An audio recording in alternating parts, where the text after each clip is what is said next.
এইদিকে আমার শাশুড়ি আম্মাও বাসায় ছিল না, আমাকে দেখার মতো এক কথায় বাসায় কেউই ছিল না।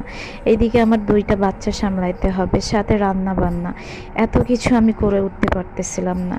এই জন্য সিদ্ধান্ত নিলাম যে বাবার বাসায় চলে যাব।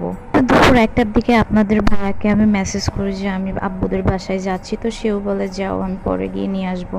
তো আম্মুদের বাসায় এসে আমি আগে দুপুরে খাওয়া দাওয়া করিনি। তো দুপুরে খাওয়া দাওয়া শেষ হয়ে গেলে এইদিকে আরোহী তার মামাকে দেখে একাধারে বলতেছে নে নে, তার মামাকে দেখলে নানাকে দেখলে তার মাথায় কাজ করে না এখন।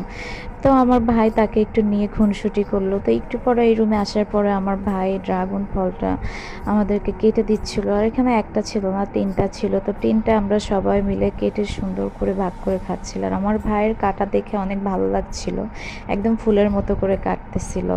তো একটু পরে ড্রাগন ফল খাওয়ার পরে এই রুমে চলে আসি, এসে আরোহীর সাথে একটু খুনসুটি করতেছিলাম।